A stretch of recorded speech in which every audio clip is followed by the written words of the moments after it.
Yeah. Okay.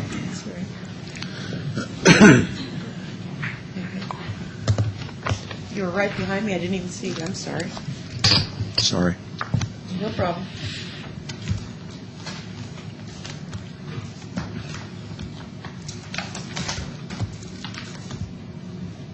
Good morning, sir. Good morning. I suspect you might be Lieutenant Ken Landwehr of the Wichita Police Department Yes, ma'am. and head of the BTK Task Force. Yes.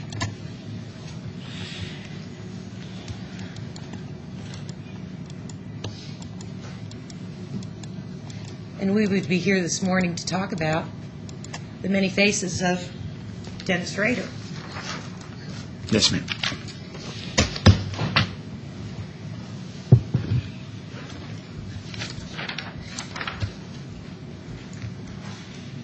Lieutenant Landwehr, in your career, you have handled quite a number of homicide cases. Is that correct? Yes, ma'am. I have. And in fact, you have handled serial killer cases in the past. Is that Yes. right?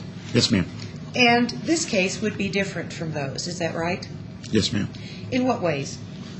In this case, we had a long time between actual victims or actual deaths. In this case, we had a killer that was writing us,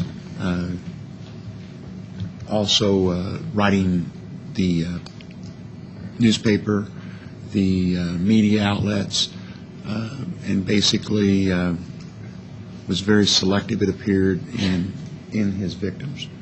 When did you first come into contact with this particular case? In July of 1984.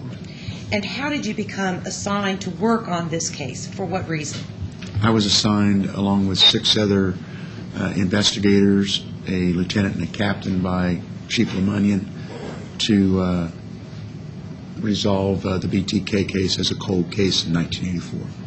And so when you began to work on that case, most of the homicides that were actually committed had been committed by that time. Is that right? Yes, there were 7 homicides at that time. And as a cold case detective, it was your responsibility then to put all of the homicides in the city of Wichita together, to review them, and to see what you could revive from those cases and reinvestigate in an effort to solve them. Is that correct? Yes, ma'am. And in doing so, you would, reopen each of the cases and work on them independently? Is that right? We would be assigned individual cases, plus we all had studied all the cases together. We would read the reports, we would find notes, and we would go through the evidence to make sure that it was still being maintained by the Wichita Police Department, and to assess if we should be doing some testing on certain evidence from the 70s, now that it was the 80s, to see if there's new technology that might assist us in identifying the perpetrator. And if we fast forward then to February of 2005, we know that the work you did proved to be successful with the arrest of Dennis Rader on February 25th of 2005. Is that correct? Yes, the evidence that that they collected back at the crime scenes we still had, and we were still able to get profiles from evidence on 2 of those cases that identified Mr. Rader as being BTK. And on February the 25th of 2005, you were able, for the first time, to engage in a controlled conversation with Dennis Rader and begin to unravel the history and chronicle of those cases. Is that correct? Yes, ma'am. Approximately how long a period of time in total did the discussion and statement of Mr. Rader take with the various officers who were present and making inquiry? Mr. Rader was arrested shortly after 12:15 in Park City. He was placed in a car with myself, Assistant Director Thomas, and Detective Ralph, and we then transported him to the 4th floor of the Epic Center. A search warrant was executed at that time for his DNA sample, and we shortly after that began a interrogation of him that lasted all the way through Friday to about 10 o'clock Friday night, and we then took a break, and then we restarted that interview in the morning around 8, took a 2-hour break at around 10, and then would talk to Mr. Rader till about 6 or 7 o'clock, I believe, in the evening of Saturday, and then he was taken to the adult detention facility here in Sedgwick County. Now, something unusual happened at the time of the arrest of Mr. Rader when he got into the police car and you were seated in the back of that vehicle. Is that correct? Yes, ma'am. In fact, the first words were his acknowledgement as to who you were. That's correct. And he said, "Hello, Mr. Landwehr." So from all of the publicity attendant to this particular case, you'd never met this man before, had you? No, I had not. But he recognized you. Yes. And that was in some ways helpful because you were the individual that was conducting the primary interrogation of Mr. Rader. Yes, ma'am, it was. And in fact, during that interrogation, one might say that there seemed to be a relationship of Mr. Rader having some comfort zone in talking with you during that those lengthy periods of time during that interrogation. Yes, I believe there was. You know, in fact, when I was watching the Dateline show this past weekend, Mr. Rader commented about the fact that he felt a lot of camaraderie with you. Did you see that on television? Yes, I did see that on TV. And he felt pretty good about it because, after all, he said that he felt that he was a law enforcement officer and that you were too, and that he felt that camaraderie. Do you remember hearing that? Yes, I do. Well, Mr. Rader's not a law enforcement officer. He's a dog catcher. Is that right? Yes, ma'am. And you weren't there to be friends with him, were you? No, ma'am. You were there to get the information. Yes, ma'am. And that's what you're imparting to us today. Yes. Mr. Rader has 3 segments, if you will, that he portrays. And this is kind of laid out in some ways. Would you agree, sir, that he has a personality that is in the public and a private personality? Your Honor, I'm going to object. This is opinion. This is more suited to argument. It's not evidence. In your experience in talking with Mr. Rader, did he express to you his different personalities? Yes. And what were those personalities? He Again, Your Honor, this calls for opinion.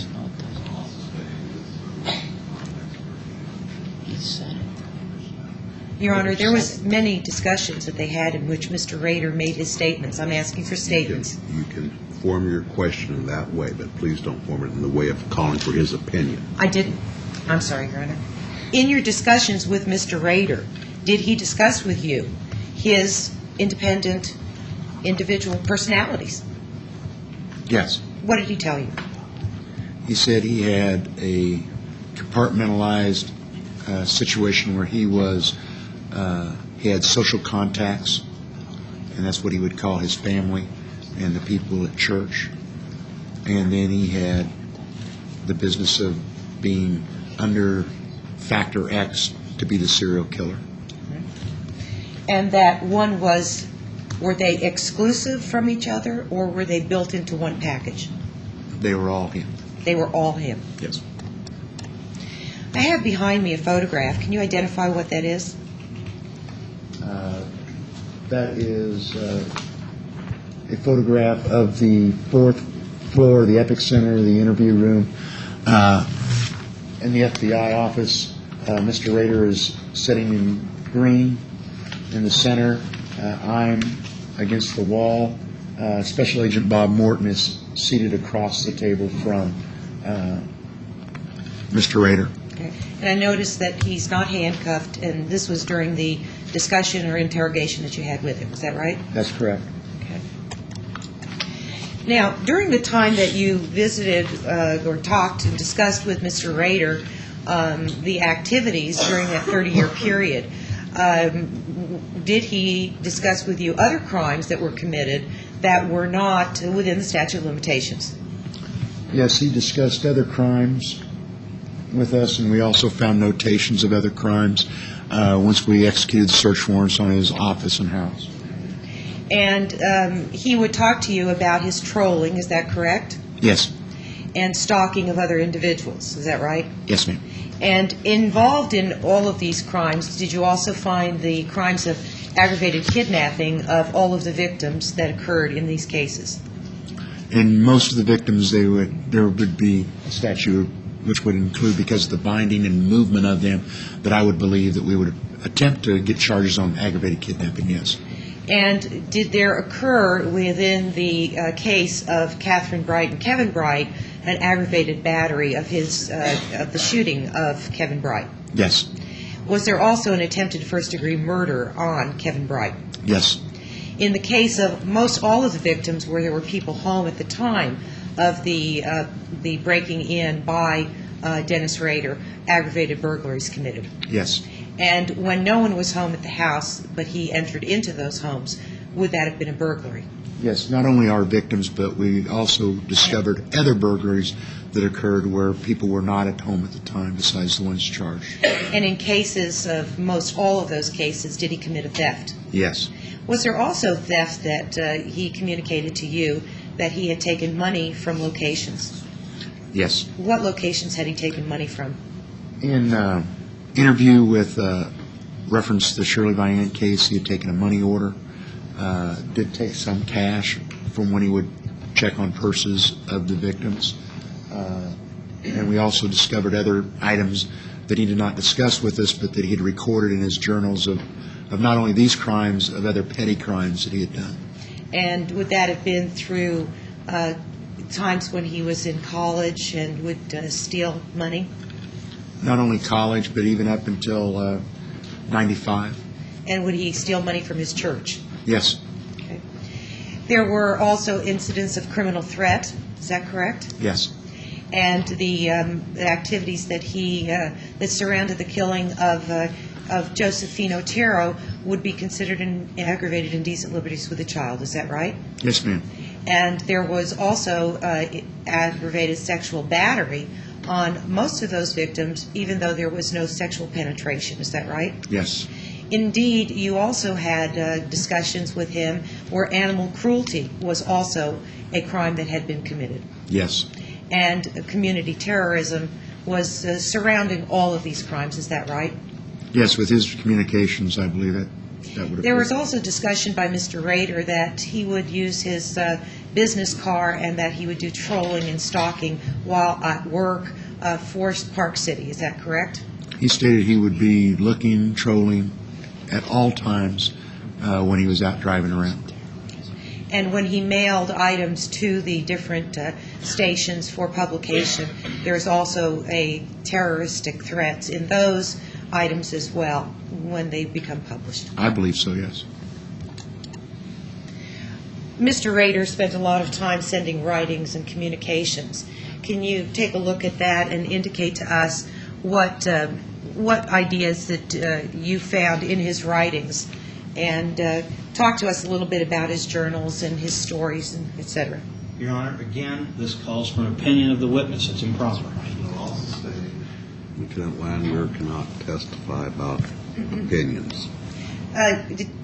Lieutenant Landwehr, when you were observing the articles and the information that you found in the stash or the mother lode, what items did you find that would be in generic quantities? What kind of items did you find? We found original documents that had been mailed since 1977 of copies that had been made. Those were original documents of everything. The only one we did not find was the Nancy Fox drawing. The Otero letter in 74 sent in October 74 was an original. It was not, there was no copy of that. We did have all sorts of different writings that were made that were never mailed, that he would write in his to record what had done of the homicides that were never sent to the press, such as the Otero letter that we received that was typed in '74, and then we received it in June of '74 or 2004. Excuse me. I'm going to stop here for a minute. I have what has been marked as State's Exhibit number 27. Okay? And I'm going to put that by your side for a minute. It's a Rubbermaid or some kind of a box. And I'm going to move forward a little bit.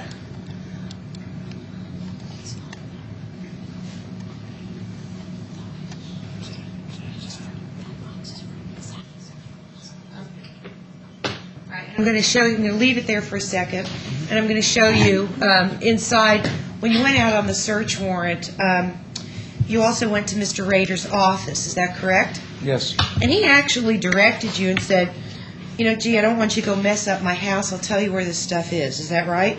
That's correct.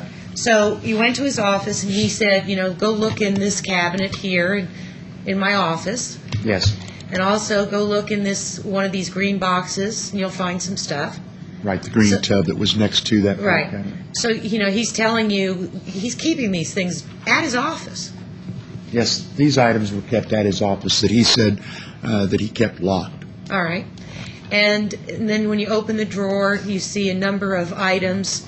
And this is called what? This is what he referred to as his mother lode. All right. And these are all individually labeled books or binders and files that would be related to what? Some were related to sexual fantasies. Some were communications. Some were different ads that he had cut out and things that he had. So he had them right at his fingertips in the office. Yes, he was in the process, he told me, that he was going to put all of these on a disc so he would get rid of the originals, but he was going to put these on a computer system of some sort by scanning them so that he would have them. Okay. And he also kept collections of things at his home, is that right? Yes, ma'am. It's a pretty small home, is that right? Yes, I'd say right around 900 square feet, probably. And within this home, he had what he called hidey holes. Yes, he did have one particular hidey hole, but he did have several places that he hid things. Now, the exhibit box that I put back next to you, that's the same box that was in his closet with his uniforms, is that right? Yes, this is in his southwest bedroom, the master bedroom of the residence, and that is where he would, this item was found. Okay, let's take a look a little bit inside that box, if you will.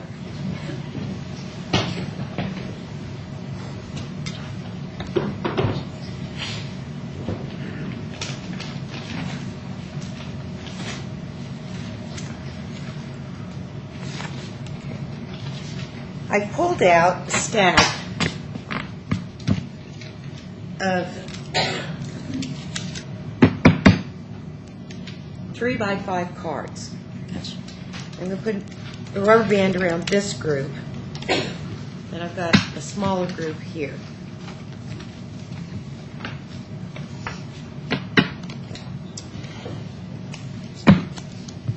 Now, tell me what these are. These are what Mr. Rader referred to as his slick ads. These were things he would cut out of magazines and out of mailings, basically whether it be a Penny's ad, a Kohl's ad, any type of ad that would have either children, women, sometimes young boys, that he would cut out, and then he would place them by tape or glue them onto a 3x5 index card as this, and he would make his notations on the back of these for his sexual fantasy of what he would do to each of these. Now, these are just normal advertisements. May I approach, Your Honor? these are just normal advertisements that one might find in a Sears catalog. Is that right? Yes, ma'am. In most of these, there's some that have a little bit more pornographic tone to them, but generally just an advertisement for a bathing suit or a bra from a catalog. Is that correct? Most of these are, but there will be some cutouts that I would say would probably come from something like Playboy Penthouse, something like that as well, All right. that he would cut out. So, but he could take an ordinary picture and make it into an extraordinary sexual fantasy. Is that correct? That's what he said he could do, yes. Right. But that's by his making. That is correct. Something ordinary he could make extraordinary. In his opinion, yes. Okay. Now, let's take one of these. Let's just take one of these. And, for example, we'll start with this one. This, can you describe the photo and hold it up so it can be seen?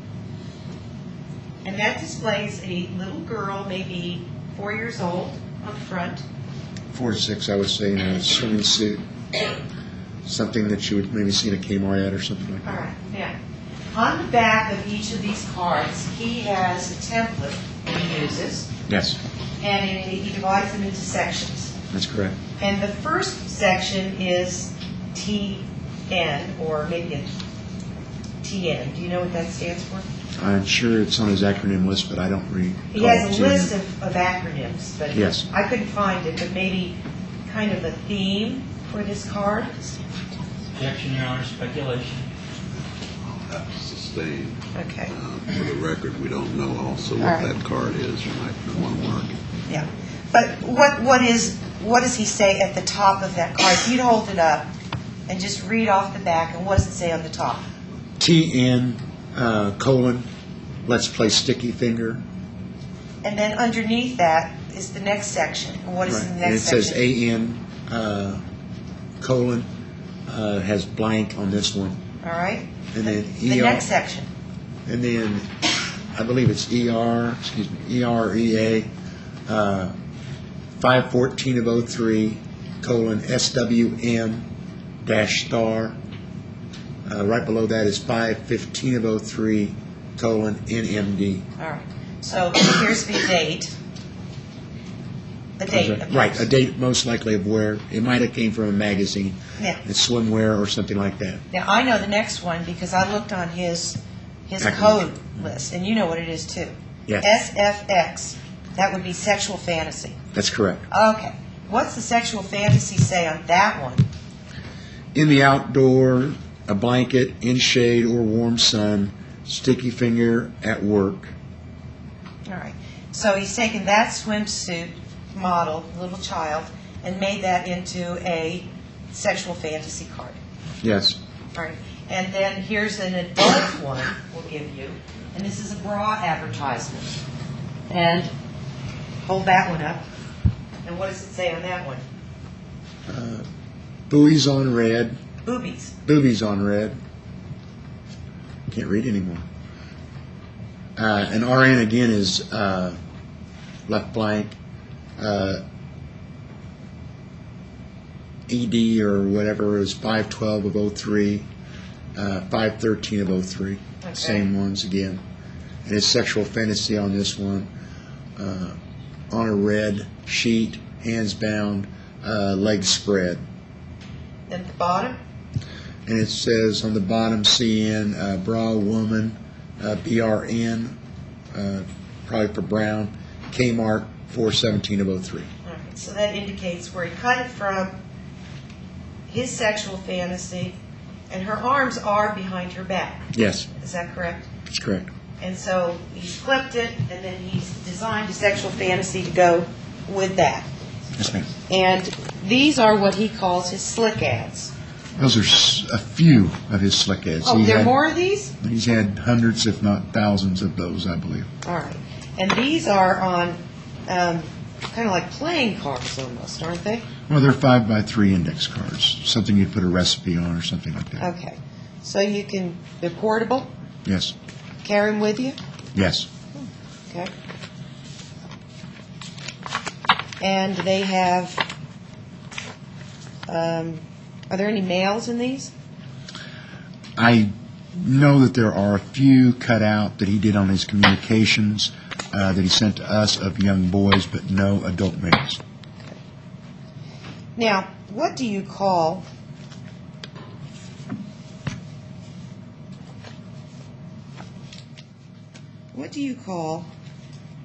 a person who has a sexual interest in little girls? Pedophile. Thank you.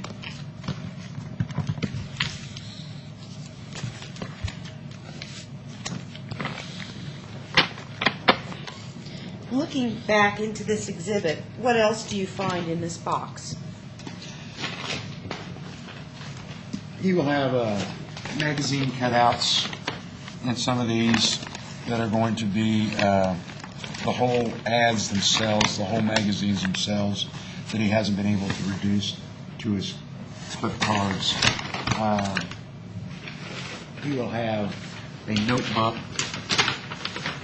at this location here of ones that of females, again, that he's now put behind page protectors. They're not on the index cards of different women. These are models that are just, again, taken out, where he'll put little bathroom maid, that sort of thing. Now, I got a question. Does he like them because of the hairstyles? It doesn't appear to be any one hairstyle. It appears to be young, attractive women. And these are now getting into the more famous ones of Miss Berry, Meg Ryan, more famous people that he would have possibly had fantasies about. Did he tell you why he had these? It was just, again, one of his sexual fantasies of what he would be able to do if he would get to California, or possibly if he would have a chance. But these were all sexual fantasies. He was never to the point where he was going to make an attempt at any one of these people's lives. I don't believe this is just a sexual fantasy where he would drive a sexual fantasy about bondage. Recess at this time. We'll be in recess until 20 minutes before the hour. At this time, I ask the media and public, please remain in the courtroom until anyone